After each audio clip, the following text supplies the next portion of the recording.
किसान की ईमानदारी और चतुराई। बहुत समय पहले की बात है। एक बार राजा अपने सिपाहियों के साथ किसी दूसरे राज्य की ओर जा रहे थे। रास्ते में घने जंगल के कारण राजा और उनके सिपाही अपना मार्ग भटक गए। कुछ दिन जंगल में भटकने के बाद राजा और उनके सिपाही एक गांव पहुंच गए। सिपाहियों का खाना खत्म हो गया था। राजा ने अपने मंत्री से कहा, जाओ गांव में जिसका खेत सबसे बड़ा है उसकी सारी फसल काट लाओ। मंत्री ऐसा ही करता। राजा का आदेश पाकर मंत्री गांव की ओर निकल जाता और खेतों के आसपास मंत्री को कोई नहीं दिखता। इधर उधर भटकने पर एक किसान मंत्री को मिल जाता। कुछ दिन जंगल में भटकने के बाद राजा और उनके सिपाही एक गांव पहुंच। सिपाहियों का खाना खत्म हो गया था। राजा ने अपने मंत्री से कहा, जाओ गांव में जिसका खेत सबसे बड़ा है उसकी सारी फसल काट लाओ। मंत्री उस किसान से पूछता है, यहाँ का सबसे बड़ा खेत कौन सा है? किसान उसको एक खेत की ओर ले जाता। थोड़ी आगे चलने के बाद किसान उसको बताता है, यह हमारे गांव का सबसे बड़ा खेत है। मंत्री उससे पूछता है, गांव में लोग क्यों नहीं दिखाई देते? किसान बोलता है, पास में ही हमारे कुल देवता का एक मंदिर है जहाँ प्रति वर्ष पूजा होती है। सारा गांव वहीं गया है, मैं भी वहीं से आ रहा हूँ। मुझे खेत पर कुछ काम था इसलिए मैं थोड़ा जल्दी आ गया।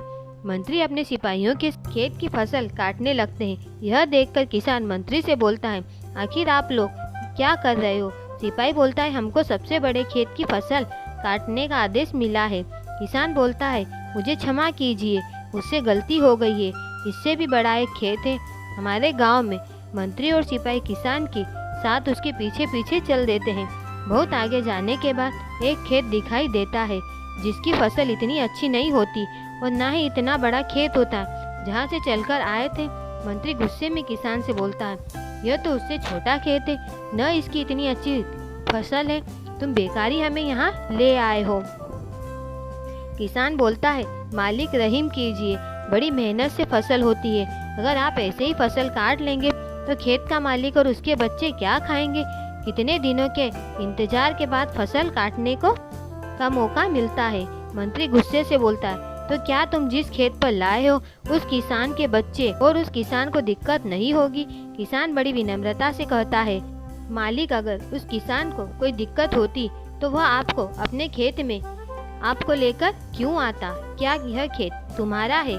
जी हुजूर, यह खेत मेरा है, उससे छोटा है पर मेरा है।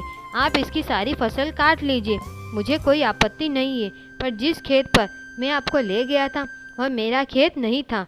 मुझे पहले पता नहीं था कि आप किस उद्देश्य से खेत के बारे में पूछ रहे हैं। जब मुझे यह ज्ञात हुआ कि आपको फसल काटना है तो मैं अपने खेत पर ले आया, क्योंकि मैं स्वयं इसका मालिक हूँ और इस खेत की फसल पर मेरा पूरा अधिकार है। मैं आपको यहाँ लेकर आया हूँ। मंत्री किसान की बात सुनकर बड़ा प्रसन्न हुआ। वह अपने सिपाहियों को लेकर वापस चला गया और राजा को सारा किस्सा सुनाया। राजा ने उस किसान को अपने पास बुलाया और उसकी पीठ थपथपाई। राजा ने उसको खुश होकर इनाम में सोने के सिक्कों से भरी एक थैली दी और किसान की फसल का उचित दाम दिया। इस प्रकार से किसान की ईमानदारी और चतुराई के चलते किसान को अपनी फसल का अच्छा दाम भी मिल गया और उसको इनाम में सोने के सिक्के भी मिल गए। शिक्षा। इस कहानी से हमको यह शिक्षा मिलती है कि हमें अपने स्वार्थ को दूर रखकर दूसरों के बारे में सोचना चाहिए। अगर वह किसान चाहता तो उस खेत की फसल को काटने देता, पर उसने उस किसान के बारे में सोचा। वह मंत्री को अपने खेत ले गया, जिस वजह से उसको फसल का दाम और इनाम भी मिला। अगर आपको हमारी कहानी पसंद आई हो तो प्लीज़ वीडियो को लाइक एंड चैनल को सब्सक्राइब जरूर करें। धन्यवाद।